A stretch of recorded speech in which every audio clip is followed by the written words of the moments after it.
Good evening. I am Michael Rogers, the interim city manager of the city of Charlottesville. We've invited you here this evening to discuss the city's budget process. We are in the midst of planning for our budget that will take effect on July 1, 2023. Our budget process, our code requires that the city manager submit a budget to the council on March 6th. And when the city manager submits the budget, it's based on a number of inputs from department heads who you see seated before you tonight, the subject matter experts on our budget. They submit their request to the city manager, and the city manager considers them, deliberates, and based on the available revenue that we see, we submit a balanced budget to the council. In most years, the requests far exceed the revenue that we estimate. In which case, the council and the manager have some very difficult decisions to make. Either to increase revenue by increasing the tax rate, either for real estate or for the lodging tax or the meals tax or other fees, etc. Or to reduce expenses, as may sometimes be the case. Last year, if you recall, the council did increase the tax rate by 1 cent. I think that was the first time that had happened, increase in taxes in a number of years. This year, we are fortunate to experience a similar revenue jump as we did last year. But before I get into that, the purpose tonight is to discuss with you how the city is financed, the expenditure dynamics, and the budget process and deliberations, how funding decisions are made, and to inform you of the next steps in the budget process. Now, you all know that Charlottesville is a very old city, founded in 1888. We are fortunate financially as a city to have enjoyed a AAA bond rating for some 40 plus or more years. And when our bonds went out last year, it was AAA rated again. So that's always the objective, because that is of benefit to the city, because that means we can borrow money, usually to fund our capital improvement fund, at the lowest rate available in the market. We are but 10.4 square miles. So in terms of area, we're a small city. And we have nearly 50,000 people within that limit. We have 160 miles of streets. We have approximately 1,050 acres of parkland. That's part of our quality of life. And 121,000 linear feet of trails. Again, part of our recreational life in this community. What makes Charlottesville a great place to live, work, and play. We have 27 departments, and our department heads are here tonight.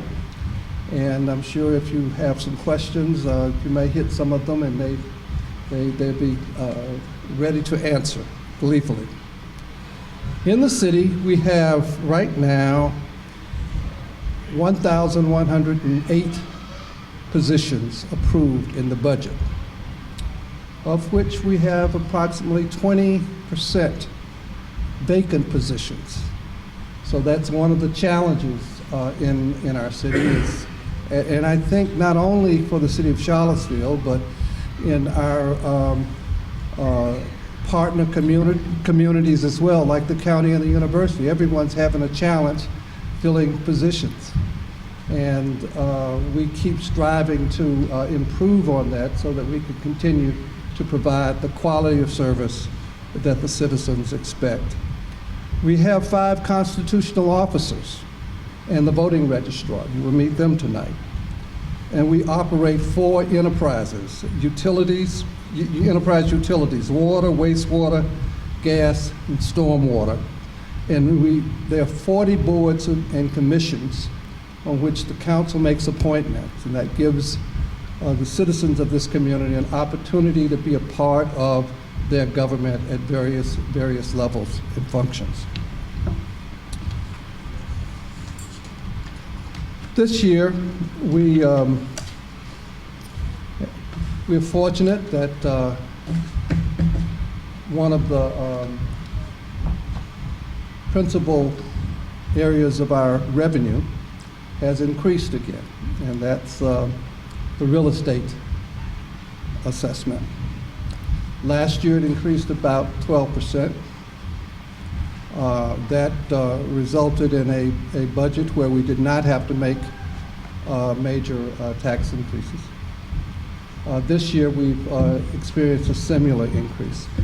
And so part of my emails that I'm getting is, okay, you got this twice in a row, what are you going to do with the money, and why is my assessment going up, and et cetera. I have Jeff Davis, our city assessor here, who will kind of talk about the assessment process and what this percentage increase means. Jeff, you want to join us? This exhibit here is pretty much the exhibit that shows the overall change for assessments for the city. It's both residential and commercial. It shows year-over-year assessment changes. The top line represent the notice values of the 2022 assessment that was sent out last year at this time.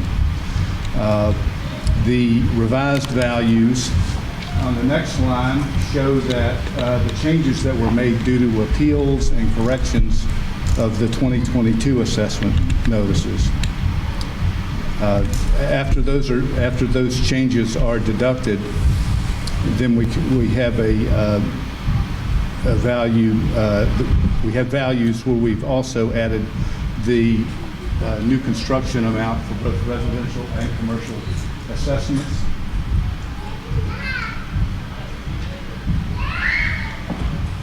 And this gives us a total increase for the 2023 assessment for both residential and commercial. The new total, these are all rather large numbers, so I'm not going to read these out.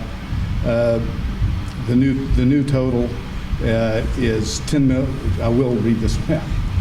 $10,460,742,200. These are both for the residential and the commercial assessments, and these values will be placed at the top of this chart next year. So the bottom values will come up to the top for 2024.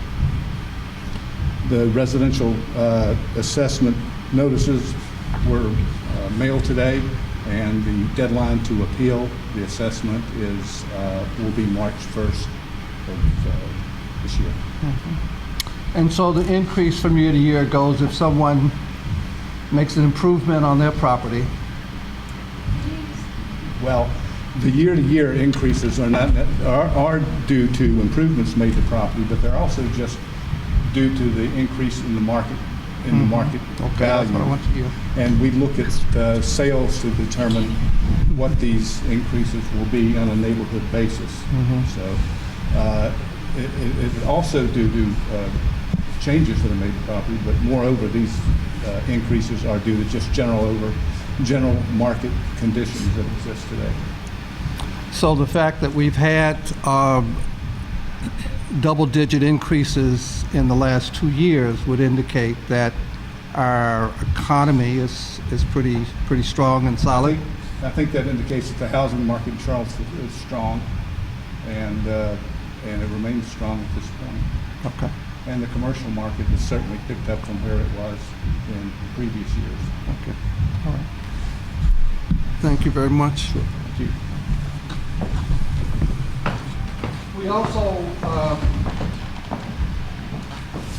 enjoyed some increases in other categories. Our Commissioner of Revenue, Todd, why don't you come up and tell us about a couple of areas that increased and what you see going forward? Yeah, so personal property, as you remember last year, increased about 25% over the prior year.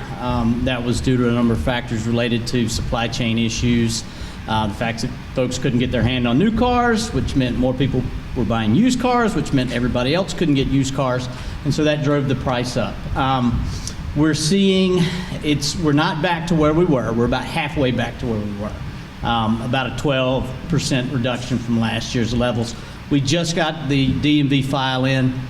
We're still processing it, so I don't really have any good hard numbers. All I've got is anecdotal stuff from talking to other commissioners around the state.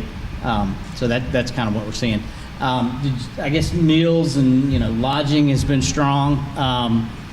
They rebounded a lot quicker than we thought from COVID. And sales tax has been going gangbusters. We get a distribution from the state every month. I keep an eye on it. The other revenue folks keep an eye on it to see what's going to happen there. One change that's taken place lately is that the online intermediaries, as a result of some legislation that passed last year, are now paying on behalf of their hosts. And so that's injected, a bump into it. We don't really know. It's only happened, we've only had a couple of months of that, so we don't know really what the full picture is going to look like. We're still trying to get one major one to give us some data that they're supposed to give with the money, but that's an ongoing saga. We revamped the real estate tax relief for elderly and disabled. This past year, we bumped up the upper income threshold to $60,000, and we changed some of the tiers. We made the benefits a little more straightforward. It's just a 40, 60, 80% benefit schedule. We removed the net worth component because it was really, the folks that were applying really, net worth wasn't really an issue for those folks. As an exclusionary factor. So we're hoping that this is going to simplify the process. We did see with the CHAP program this past year, we had made some similar changes, and we got some more folks involved in the program. So that's been good. All right, thank you. So assessments are up 12%, and when you could consider the increases in meals taxes and lodging taxes, we end up a little over 13%, I think, for the year over last year. And that bodes well as we go into planning for this FY24 budget. Before I go further, let me acknowledge our Deputy City Manager, Samuel Sanders, for operations. I saw Ashley Marshall, Deputy City Manager for Race, Equity, Diversity, and Inclusion. And of course, with me is Chrissy Hamill, our Budget Director, and all of our department directors out here who will be available to answer your questions. Chrissy, would you like to kind of talk about the expenditure side somewhat? We can share that.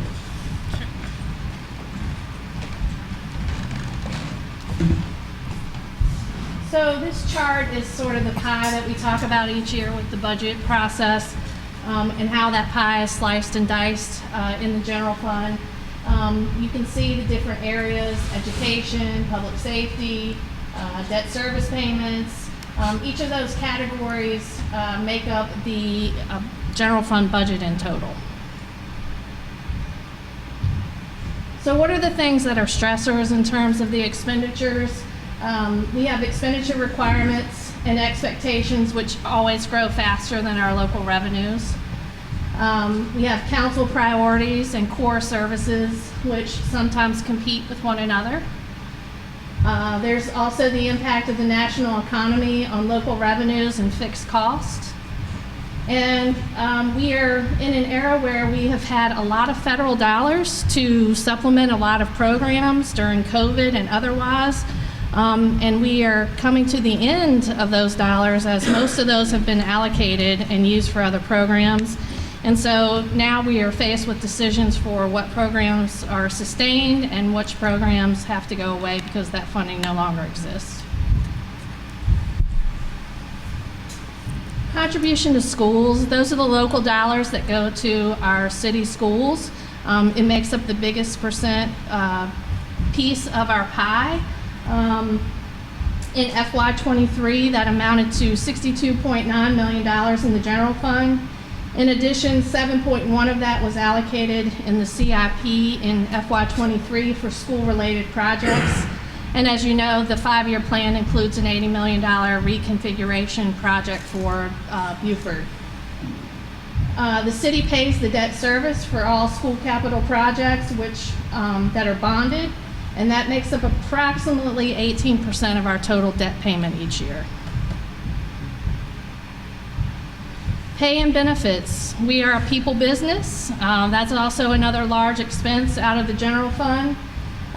It includes base salaries and any increases that may be awarded, retirement, health insurance, premium increases. We always strive to keep salaries and benefits competitive. In FY23, we budgeted for a 3% cost of living for all regular and part-time employees. And in the fall of FY22, City Council approved collective bargaining, which will be taking place, I guess, beginning in the spring.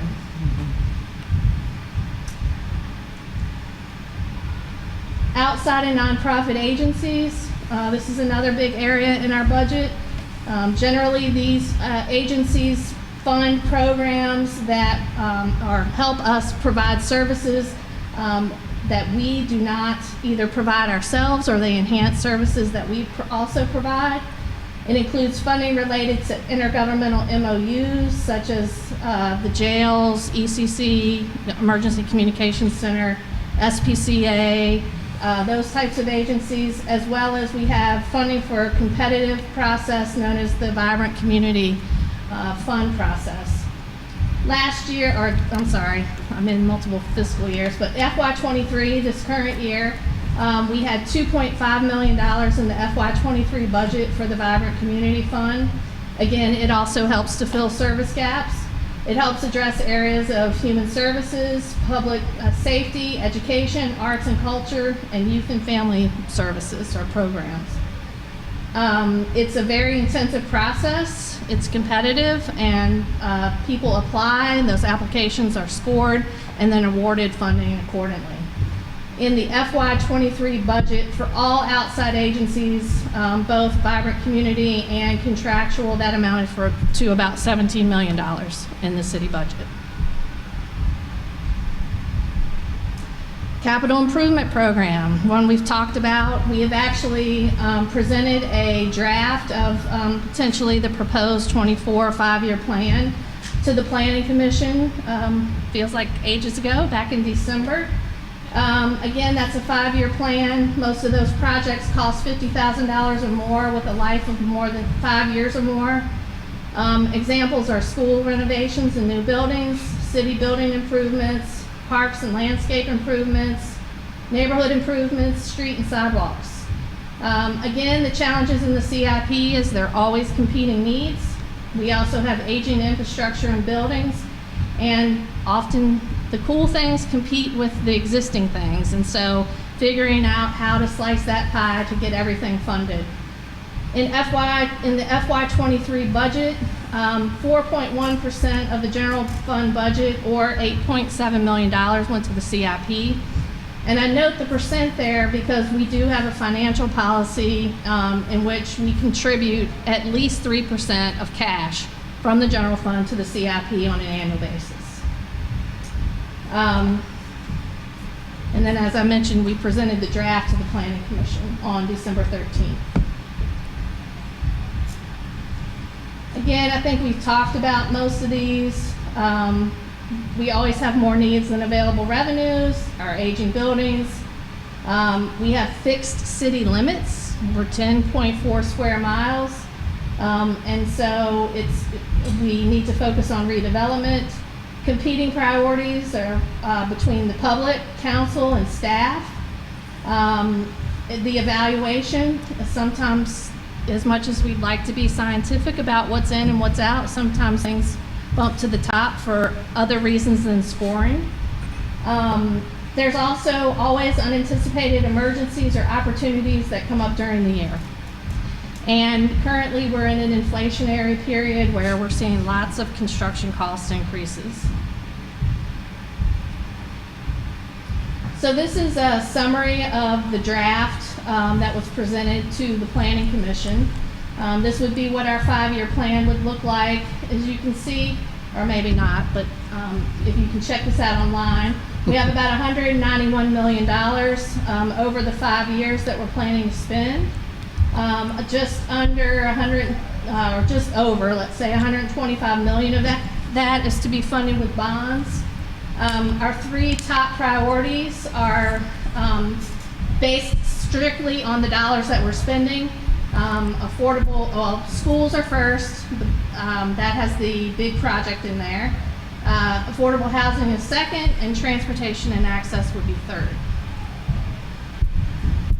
What about sidewalks? Sidewalks are in the transportation and access. We have lots of dollars in the CIP for sidewalks in both new projects, but also in unallocated accounts for projects as well. So if we, again, this is just sort of a graphical presentation, sort of the CIP pie. It highlights the 3 top areas where we currently have the most dollars allocated.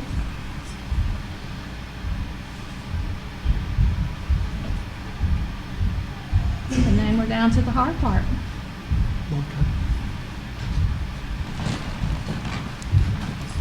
So, after we go through the process of collecting all of the data on what the agencies have requested, and we see how much revenue we have, there's usually a gap, and we have to make decisions about priorities. And we work with council on sorting through that. Before I go further, let me acknowledge our mayor, Mayor Snook, and Councilmember Michael Payne here. So, collective bargaining is a major issue, unknown in our budgeting process. We should be bargaining this spring, and that will have an impact on personnel and working conditions in the city. We are moving that process along, and we are all in anticipation of what the outcome will be, but we don't know what it will be. We usually, in the collective bargaining process, unions come to the table asking for something, and that's the expectation. That's why you have them. So we anticipate that process, and of course we mentioned our compensation study, which is a look at how our wages compare to comparable cities, you know, and institutions around us, and whether we are competitive or not, how far we are, you know, above or below, you know, by position. And that usually results in an increase in what we pay, you know, all of the employees, you know, in the pay plan. So that's something that we haven't predicted. The one-time funding thermometer, you want to talk about that with the school? Sure. So the one-time funding thermometer is just like the city. The schools received a large allocation of federal dollars, and they have used some of that to balance their operating budget. And the thermometer was actually thing that they use to sort of a visual for that in their budget process. And last year we began to, the idea was that the thermometer was high or red. They were using more federal dollars, and as they were starting to bring that down, then the thermometer was coming down. Last year we worked on bringing that thermometer down, and we still have a little bit of ways to go, but we're getting there. And it's been clear that council has set out the climate action plan as one of our to-dos in the work in the city, and we have a climate team that has been working on that. And Sam, you want to highlight any items in that? Just add that we are working right now to develop what the work plan will be for the coming year. Ultimately, the desire is that we'll produce an annual work plan for climate that will allow us to prioritize what things are possible. All of those aimed at reducing GHG emissions. That's the priority that we set with adopting a climate action plan. And as we move forward with the work, we know that there will be capacity concerns. I've heard that loud and clear from the team. And we're right now trying to evaluate how do we make additional staff members available to do more of the work that is coming, but that's part of what we have to balance. Yep. So the way it works with these priorities is that if council says that it's a priority, then they're going to look for it in the budget. So we're going to, have to allocate those items and report on the progress we're making in those areas. Transportation is another priority.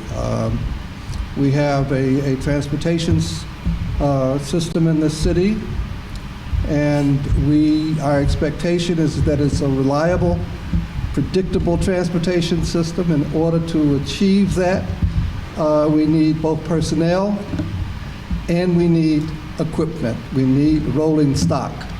And so those are going to be issues that we're going to have to grapple with in this next budget.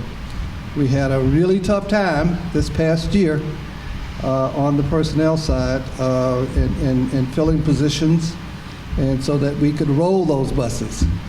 And so we're going to be challenged with that in the coming year, and hopefully come up with a solution. And of course, as Ms. Hammer pointed out, the 5-year CIP plan is always a challenge, and there's money there for a number of the priorities. I always say sidewalks because I get a lot of emails about sidewalks, and so it's always at the top of my list, but money is there for that. For affordable housing, the city is committed to allocate $10 million a year in affordable housing, and we use a combination of the CIP as well as the general fund budget in terms of staffing, et cetera, and in order to meet that number. So that we will keep focused on that. And so those are a general overview of our budget. Over the next couple of weeks, you want to share what the budget schedule will be? Sure. So we have a council work session. We'll kick off the first work session this Thursday night. And then we will begin our work to prepare the proposed budget and finalize that, and the city manager will present that to council on March 6th. And then throughout the month of March, we have a work session scheduled for almost every Thursday in March. Not almost, but I believe every Thursday in March. And those will be in person this year, or I guess hybrid, so please do join us at City Space if you'd like, or watch online. And then finally, council will adopt the budget, I believe it's April 12th. Okay. And the public hearing on the budget is? The public hearing will be the 22nd, and that will be part of the community budget forum, will be the actual public hearing on the budget. Right. Okay. Very good. So that's the budget. That's the overview. And as I pointed out, the city manager submits the budget to council on March 6th. I listened to what the agencies are requesting. I look at the revenue that we have, but I also listen to what I'm hearing from the community. And the reason that we have community forums, and I pay attention to my emails, and admit to looking at social media from time to time to see what people are saying, is to see, what are people saying they want to see in this budget. The other part of the budget process is strategic planning. We are initiating a strategic planning process very soon to update the strategic plan that we've been operating under for the last several years. It has only been updated but not revised. So we're going through a full revision at this point, and hopefully it all comes together at the end of the budget process. A lot of hard work to be done, but it will focus on the priorities that have been identified both internally and externally, and it will give us a roadmap for how to focus our time, attention, and resources over the next 3 to 5 years. Okay? So any questions from our public?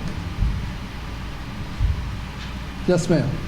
I just had a question because of this morning's news about the fact that the state tax on food didn't get allocated to schools like it was supposed to. Is that something that you're holding anything back for, or are you expecting the solution will be state-driven? Todd, would you say that would be a state solution? Yeah, I mean, I don't know if we're budgeting around that legislation. Is that what you're asking? About the failure to actually allocate the money. They messed up. They were supposed to hold the school harmless and they forgot. And it's for this school year, so I was just wondering, and also mostly next school year, but I was just wondering if y'all are Yeah. So ready to jump to this. I'd say it's better fix it. Chrissy? I will say at this point right now, we have not formally seen the school budget, but our council and school board meet next week, next Thursday. But at this point, we are budgeting to the formula, which with our assessment increase, at this point, will provide the schools with about another $4 million. Okay. Questions? Yes. I was just going to respond that the schools are actually having a budget public forum right now, overlapping this, but just in the sense that we were made aware of that. I know numbers are being recalculated, and we're trying to adjust to that in our current budget. Yeah, thank you. Okay. Are there any other questions or comments?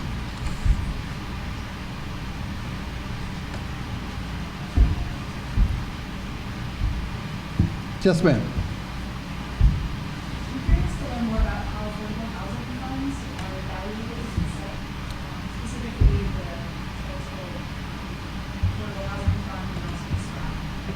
Okay. You want to take that, sir? I think I heard all of it. Did you say CSRAP at the end, the rental assistance program? Okay. So we have, this year we released a notice of funding availability. It was a new approach to having all requests come following a schedule. And we put funds into different pots, specific pots, so that people could apply. The group, various organizations could apply. That process has now concluded. Yesterday was the last deadline for the CAF itself, the Charlottesville Affordable Housing Fund. Each of those has their own metrics that are related to whatever the priority is. There are questions that the reviewers are actually going through and evaluating each one of the proposals to determine who ranks the highest. As Chrissy mentioned, our needs are greater than the dollars that we have available, so we always have at least 2 times, maybe 3 times more in requests than what we have available. The review groups actually make a recommendation, and that review group recommendation is what comes to council for further deliberation. But just to kind of speak to a little bit more, the 10-year commitment is what we have in the Affordable Housing Plan itself. The goal is to try to make sure that we can reach the $10 million per year. And as you saw for the 5-year CIP, 3 of the 5 years we actually hit that number just in the CIP alone. But when you add in the tax relief program, we're at 10 million or greater than 10 million for each of the 5 years. That in no way means that we don't have a lot more work that needs to be done. We recognize that and acknowledge that. But council's decision in endorsing the plan was that we would make a 10-year commitment. So we are actually hitting that mark with still a desire to do more if possible. Thank you, sir. Other questions?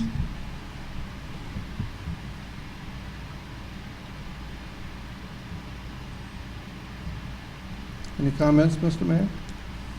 I'm looking forward with breathless anticipation to the budget in March. Okay. Mr. Payne? We'll have more chance to tell you about it. Okay, very good, very good. Well, thank you, those of you who attended, for coming out tonight. This is streamed online, I believe, and it will be available for replay, I understand, David. So hopefully that if there are questions that people have, you can write us at rogersmc@charlottesville.gov, and we answer our emails. Thank the department heads for coming out, and I'm sure there'll be future opportunities to exercise you more in terms of engagement at another time. So with that, Chrissy, unless there's something else you have? No, sir. Okay. Then thank you all, and thank you for your attention, Charlottesville.